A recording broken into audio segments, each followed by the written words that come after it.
everybody, welcome to another brand new episode of T Watches a Scary Movie. I'm T, and of course, we're talking scary movies. I appreciate you tuning in for another brand new episode. Remember, new episodes, the audio-only version goes up at 8 p.m. Mountain Standard Time every Wednesday night. All you have to do is search TWASM, or T Watches a Scary Movie, on all your favorite podcasting platforms. And of course, the video version goes up half an hour later at 8:30 p.m. Mountain Standard Time on the YouTube page, which is youtube.com/C/Theron Reynolds Scary Movie. Of course, though, if you want to get alerts for when all the new stuff is going up, audio versions, video versions, new TikToks, my written reviews, access to everything, then you got to go to the link tree, which is linktr.ee/T Scary Movie. If you go there, that'll keep you up to date with all the links that lead to all the great content that I'm putting up. And folks, you're going to want to make sure you're getting subscribed, because I was just in Las Vegas this past weekend and I got a chance to check out the awesome Nightmare Toys store, and I'm going to post some videos for that here over the next week. So you want to check those out, make sure you're subscribed to the Linktree page. So tonight in movie reviews, we are going to be discussing the latest adaptation of a Stephen King short story called The Boogeyman. Yeah, that's what we got coming up for y'all in movie reviews. But in movie news, we got quite a lot of interesting sequel talk to bring to all of you as well. So let's not waste any time. Let's jump right into our horror news tonight. And I'd like to start by saying it was just announced that officially, Damien Leone is bringing us Terrifier 3. Yes, folks, we knew it was very likely coming after the massive runway success of Terrifier 2 last fall. This movie made over $15 million on a very limited release on a very small budget. It's one of the biggest success stories of horror in recent years, and the ending of Terrifier 2 made it very clear that there was plenty of room for us to explore more tales of Art the Clown, and it looks like we're about to get that, because not only is David Howard Thornton, of course, returning as Art the Clown in this third installment, but Lauren Levera is back as Sienna again as well too. So we are getting a legitimate full-fledged sequel that's going to start filming this fall, hopefully to come out sometime in late 2024. I would imagine we're probably looking at another October release, honestly. But this is great news. The budget has been increased, which means we're probably going to see even more utter depravity, some insane death scenes, way more blood than we can handle. And I talked about the fact that I honestly had expected a little bit worse from Terrifier 2 in the best of ways. That hearing that it's making people pass out and throw up, I was very worried about checking it out. And it's gory, for sure. There's no doubt about that Terrifier 2 was extremely gory. But there was also a really fun story that they were telling with it too. So the gore honestly served a bit of a purpose. So I'm excited. I'll likely end up catching Terrifier 3 in theaters, because it's going to get that limited run. Y'all know it absolutely well, and we have to support more horror, folks. So this is great news. Congratulations to Damien Leone, Phil Falcone, and the entire team there with Terrifier. Screenbox, y'all are doing it big. I am excited for this next installment to hit here in 2024. But that's not the only sequel that we have to talk about today either. If you might remember that we got back just a little while ago, Resident Evil Welcome to Raccoon City, which was the latest entry in the Resident Evil franchise. We got that just a little bit over a year ago at this point. It was directed by Johan Roberts, and it starred Kayla Scoladero, Hannah John Kamen, Robbie Amell, Tom Hopper, Avon Georgia, and Neil McDonough. And this movie, again, was a great treat for video game fans. If you're a big fan of the first two Resident Evil games, then you got exactly what you needed here after with Welcome to Raccoon City, even if it was doing the work of two video games in one movie. Now, after going through the Paul W.S. Anderson movies for the last decade and a half, it was nice to get something a little bit more faithful to what we were seeing in the games. The movie didn't exactly set audiences on fire, though. It was a modest success, and Sony had said that they were going to be looking into further entries, but it had been quiet since then. But apparently, there's been funding that's just been granted for a new film called The Umbrella Chronicles. And again, if you're a big Resident Evil fan, you know one of the games is called Resident Evil, The Umbrella Chronicles. So it seems very much like we're going to get another entry in this series. We have no idea about anything involving the story or if any of the cast from the first film return for this as well too. We're going to cross our fingers and hope, though, because again, the first film offered enough if you're a big fan of the video games, and perhaps the second film can do a better job of adding more in the way of scares to the film to make us feel like we're right in it. So keep your eyes peeled for more news on Resident Evil, The Umbrella Chronicles, folks. And one more title to discuss in the world of horror sequels. We know that coming up this summer, Patrick Wilson is actually bringing us our fifth entry into the Insidious franchise, bringing us Insidious: The Red Door. That is coming out this summer. Patrick Wilson takes over directing duties, focusing one more time on the Lambert family. But it was just announced that Blumhouse and James Wan are bringing us yet another story in the Insidious franchise, and that Jeremy Slater, who brought us the Exorcist TV show along with the Moon Knight TV show for Disney Plus, is going to be taking over directing duties, and co-starring as our leads in this is Mandy Moore and Kumail Nanjiani. And I am amped for this, folks. The plot has been released that a husband and wife use a spell to travel back in time to prevent the death of their young daughter. And of course, the consequences prove to be severe. Now, these Insidious movies have been largely more hit than miss, as those first two movies are absolutely incredible and kind of set the stage for a lot of the other possession movies that have started to pop up in the last decade or so. And the fact that we're going on to our fifth film and we're already announcing a sixth one shows that Blumhouse, along with Atomic Monster, they're definitely all in on this franchise. And I'm excited behind it, honestly, because Mandy Moore, Kumail Nanjiani, they are terrific actors. Mandy Moore should be a Scream Queen by now. I think this is a wonderful pairing. It's a great plot to go with it. And honestly, I'm very curious if we end up getting a lot of revisionist history in this, a lot of other Blumhouse titles like Paranormal Activity, which then started going back and adding more to the story. So I'm sure we're going to find out more and more as filming begins and we start getting more details here. But folks, this is exciting. A lot of great sequel news here in horror news today. Be on the lookout for more next week and have some more exciting stuff for you. But stay tuned, because when I'm back, I'm going to be talking the Boogeyman. Hey everybody, looking for a great way to stay up to date on horror news as well as read the best of articles on anything scary out in the world right now? Then you need to head over to the Fangoria shop and get yourself a subscription. If you go to shop.fangoria.com/AXDEW, you can use my own personalized 20% discount to save 20% off on Fangoria magazine subscriptions, as well as 20% off any other items in their fantastic shop. This is a great deal. If you've ever been wanting to get yourself a subscription, now is the time to do so. Head to shop.fangoria.com/AXDEW. Welcome back to T Watches a Scary Movie. I'm here to tell you my review of The Boogeyman. Now, sometimes you can walk out of a movie and you can have such a great experience with it that it can put you back into a different time of your life and somehow make you enjoy it even more. Now, it's not necessarily nostalgia, because nostalgia honestly implies that we're enjoying things a lot more than they probably were when they were happening. We just look back at simpler or better times in our life, and we tend to put those moments up very high when it comes to a ranking in our own hearts.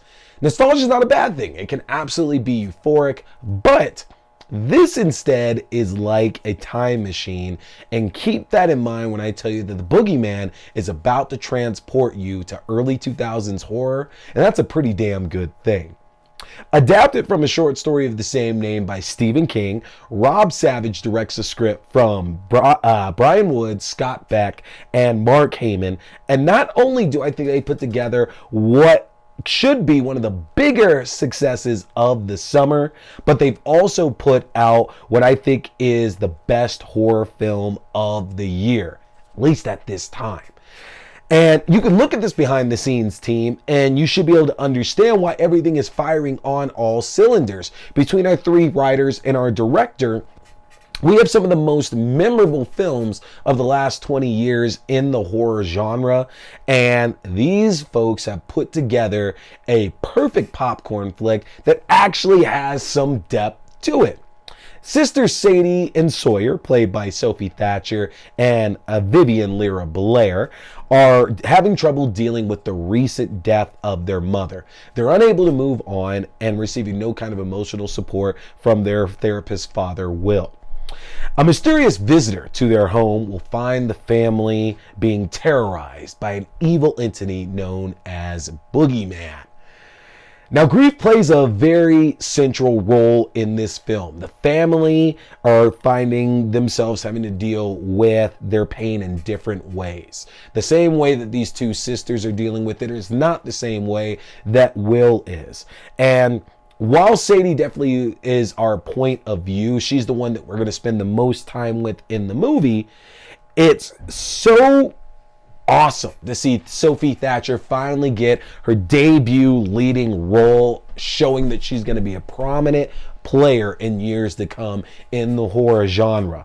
It's interesting because earlier in the film, a school friend of me makes a rude comment to her about an outfit that she chooses to wear and how it shows Sadie's inability to move on. And while it is very mean, and obviously, you know, we're behind Sadie. And true tales. These are things that these people or this person has actually gone through, and just like any story that finds itself being focused in like the horror realm, true story or not, we have to personally decide how much faith we're going to put into that. And I get it, putting faith into a story about an exorcism seems like a play on words, but that's really the case there. Do we care that? Another one of Rob Savage's movies, establishing that the Boogeyman takes place in the exact same universe. Now, we've seen Sophie Thatcher's work in projects like Yellow Jackets and The Book of Boba Fett, and she does amazing work opposite the cast that she's got a chance to work with. But she hasn't really had that opportunity to do her own leading role in a film or TV series, and this is really her chance to shine. And boy, does she run with the ball, y'all. Sadie is just having to do so much, whether it's taking care of her sister and then kind of turning that on her because she is a teenager. You have to remember that. So of course she's going to deal with the normal teenage angst that you could expect, and that's going to result in not always believing or being there for Sawyer, who's dealing with her own terror at home too. And these 2 play really well together because they're dealing with the physical manifestation of their own grief. And while Sawyer is the one who actually gets more time with this monster, Sadie is the one who's ultimately having to pick up the pieces and take care of her family. She's the one busy trying to convince her father and trying to find the proof that she needs to show that her sister is telling the truth about all these crazy things that are happening at her house. But don't get it wrong here. Will, played by Chris Messina, gets a good chance to shine as well too, because while his daughters are dealing with this monstrous entity that has invaded their own home, he's busy kind of ignoring the 2 of them and unwilling to open himself up to be emotionally vulnerable with his kids who are in desperate need of a father. And we get to see the true effects of grief over the course of this film. There's very, very big messages coming out about how if you don't deal with this pain and find a way to not necessarily get over it, but find a way to really confront that pain, that leads you to, you know, these monsters that just take over your life and can truly do even bigger damage than what you're already doing to yourself. Only in this case, the monster is an actual monster and not actual, you know, it's not like emotional grief or mental grief that you're dealing with, even though this family deals with this plenty. Will just can't move past his own pain to help his daughters, and that puts them in even more danger. And the metaphors here are very apparent. I think most of you are going to be able to pick that up fairly quickly, but that also makes it a bit predictable with some of the story points that happen throughout the film, because a few things are set up earlier on that you know they're going to circle back around to by the end of the movie. It doesn't make it any less enjoyable, but it does kind of stand out that like some of these items that are key items in the movie will show up with a clear purpose of being used later. And plenty of movies do foreshadowing, but the Boogeyman was just a bit more overt with it. It would have been interesting to see it be just a little bit more subtext than just blatantly putting out here and showing a physical way that this family is going to have to move on. And with that, again, the Boogeyman itself is the physical manifestation of what they're dealing with. And this monster is terrifying. It is truly the thing that goes bump in the night, making us not only do a double take in the movie wherever there's a dark space and looking for those glowing eyes, but I definitely found myself doing that in real life too after leaving the movie and seeing some social media updates from a few people who got to see it. It seems like it's doing the same thing. This monster is going to stick with you, and Rob Savage wisely chooses to not show much of the monster throughout the film, sticking to the shadows, just giving you brief glimpses. So then towards the end of the film, when we finally get this full-on look, it's just built that tension up, and it's well deserved. It's a fantastic design, and the fact that Rob Savage is able to pepper in so many effective jump scares throughout the film without having to use the monster really shows the power of this creative team. Now, in the early 2000s, I remember it felt like there was just an endless amount of horror movies that were coming out between May and September every year between like 2000 and 2008. Over the course of the few seasons that it had, which really wasn't many. It was every a great single show, weekend though. with my good friend Ben. It didn't matter. And even though Esquivel is new to this world of exorcisms, there are things that he's absolutely able to help Father Morph with. And I thought that's great, because even though Morph is this guy who knows exactly what he's doing, and he's the Boogeyman, really feels like it would fit in these early 2000s films, because it has a scary ass monster. It has some very, very effective death scenes and jump scares, but even with the plot moving at a brisk pace, there's enough of a heartfelt story in there that you can really connect with a lot of the characters, and it doesn't seem like you're just getting a lot of fluff. It's a popcorn film that actually has some heart, which is what we want. Our supporting cast in Marin Ireland, Lisa Gay Hamilton, and David Dastmalchian all provide pivotal roles and information in this movie, as the three pop up throughout the film, offering either higher stakes or to give us a temporary reprieve from all the action that is just happening before. And it truly shows that they were able to put together just a wonderful cast, that every single role is important to the story. Not a minute of screen time is wasted anytime any of these people show up. And I have to say, Marin Ireland, who I'm sure I've seen her in more recent stuff, but I was watching her in Why the Last Man. It's great to see her now, see her popping up in another very prominent horror film, because this one is gonna be a big one, folks. It was rated PG-13. It was only produced for $35 million, and it's the summer. Kids are gonna go and check this out, and it doesn't even matter that it's opening up against the next Spider-Verse film, because this has all the potential to be a strong number 2 for the weeks to come. It should be a massive success, and while it does leave the door open for a potential sequel, I would hope that our creative team and our star just decide to stay as far away from it as humanly possible. It seems like this would be better fit for like a direct-to-video sequel, honestly. I could see that, and I could actually see that being really good.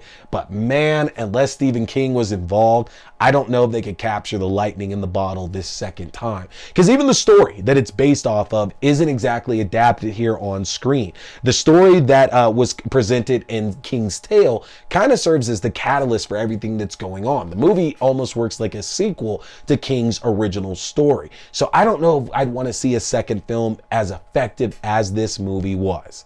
This is definitely one you're going to want to go and check out. There's some memorable performances. There's a terrifying creature and a fast, brisk pace. The Boogeyman should absolutely end up as one of your favorite horror films of the year. It hits theaters everywhere June 2nd.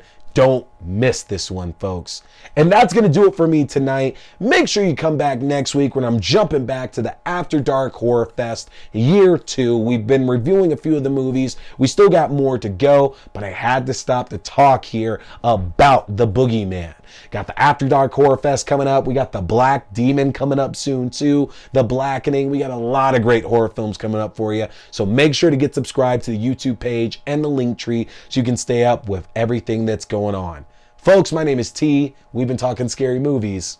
Stay scared. Hey everybody, I appreciate you tuning in for another brand new episode, movie review, game review, whatever it is now at this point. Don't forget, you want to get subscribed to my official channel so you can stay up to date for when I'm dropping new episodes, reviews, news, whatever it is. The best way to do that is get subscribed to my link tree. That's going to be linktr.ee/T-Scary-Movie. Again, linktr.ee/T-Scary-Movie. That'll keep you up to date with new videos, podcast links for the audio-only version, as well as my letterbox where you can find written reviews. Get subscribed, and don't forget, keep watching scary movies, folks. Stay scared.